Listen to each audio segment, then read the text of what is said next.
sound of hurried footsteps and heavy breathing after the intense battle against Gaara. Sasuke ran directly to where he had left Sakura in Pakun's care. His face twisted into a grimace as he knew she hadn't woken up yet. Without a second thought, he took her in his arms, cuddling her as comfortably as possible, determined to rush her to Konoha Hospital. The entire journey, the pink-haired girl remained unconscious. Unconsciously, the Uchiha analyzed every inch of her, looking for any serious wounds. Her delicate body only showed a few scratches and superficial bruises, but Sasuke's concern didn't lessen. The fact that she remained passed out for so long, with her green eyes stubbornly closed, bothered him deeply for the first time since he had met her. He desperately wanted to see those big eyes open and look at him the way only Sakura could. For a brief second, a fear he would never admit out loud assailed him. The fear of never seeing those greenish irises again, the same ones that, at times, seemed to read his soul so clearly that they intimidated him.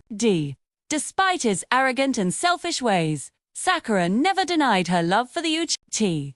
And, although most of the time this excess of feeling irritated him, Sasuke had already accepted that a part of him liked knowing that the girl had such deep affection for him. It was, in a way, comforting. His gaze fell unintentionally on her lips, pink and parted, swallowed hard, not sure why. A question arose in his mind.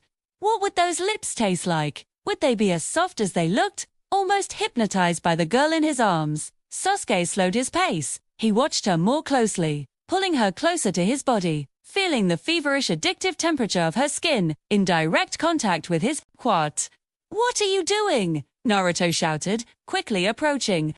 We have to get Sakura-tan to the hospital fast. You're tired, let me take you. He approached the brunette, who clicked his tongue, visibly irritated. Don't bother me, Dobi, let's go. Sasuke growled, feeling embarrassed that he had almost been caught in a moment of weakness, madness. He couldn't define it.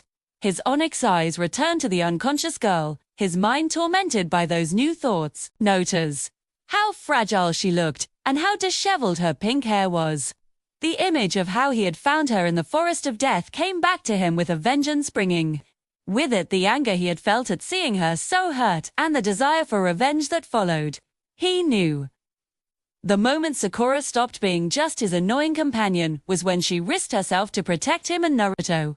Even though he didn't admit it, a protective and proud feeling grew inside him. After all, she had impeccable chakra control, and the courage to cut her long hair and all the futility it represented to protect her friends was, to say the least, admirable. It was exactly what Kakashi had taught them on their first day as Team 7. Now, he saw Sakura in a different light. He recognized her as a true companion, as the brave girl she was. He quickened his steps, trying to ignore his heart that was beating faster, and avoided looking at her again. He felt like an idiot. What the hell was he thinking? It was just Sakura, the annoying one. The silly, childish girl who hadn't yet seen the dark side of life. But since when had she become so attractive in his eyes? Finally, they arrived at the Konoha Hospital. Naruto opened the door for the Uchiha to enter with Sakura. Immediately, a nurse intercepted them, asking about the girl's condition. Sasuke answered quickly and directly, while Naruto added more details. Soon, more nurses approached with a stretcher. Sasuke leaned back when he realized they were going to take her away. Then, instinctively, he pressed her body against his, wary. He didn't want to pull away. But in the next second, he realized how ridiculous his attitude was. They were in a hospital. They were going to take care of her. The last thing he should do is get in the way. We'll take care of your friend, the nurse said gently. Don't worry.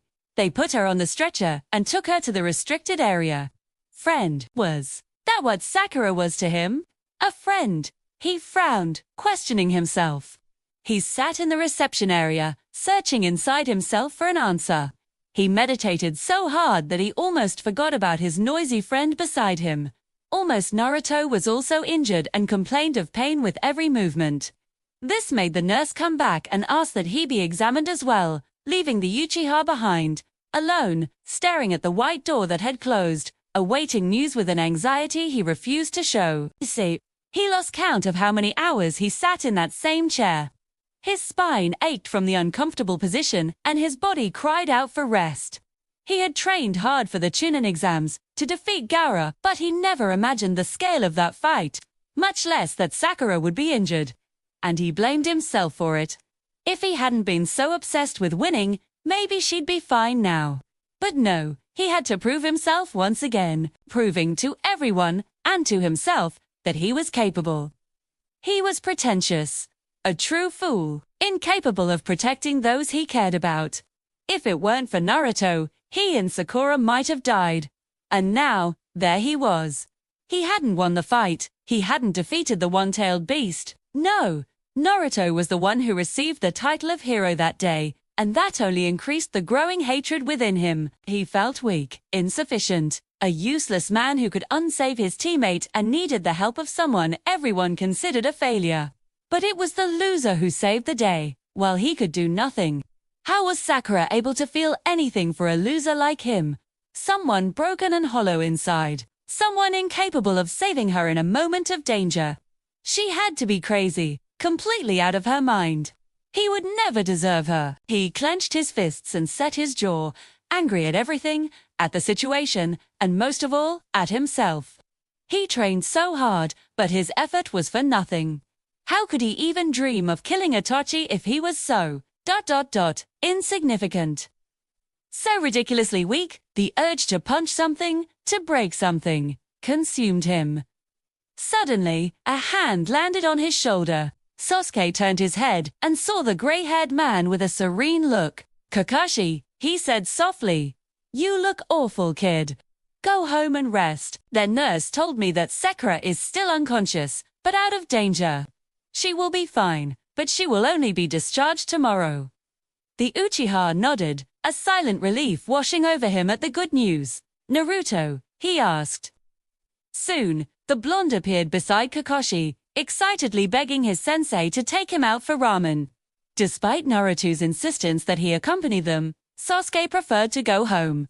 He felt terrible and just wanted a shower and a night's sleep, if he could even sleep after such a chaotic day. Staying awake was sometimes a nightmare, with his mind bringing up scenes of his parents and his brother's cold words. Even with difficulty, exhaustion overcame him. Within hours, a new day arrived, and Sasuke knew he had somewhere to be. That was the first part of this incredible story. What will happen when Sasuke visits Sakura in the hospital? Leave a like, comment, and don't forget to subscribe to the channel so you don't miss the sequel. Thanks so much for watching, and see you next time.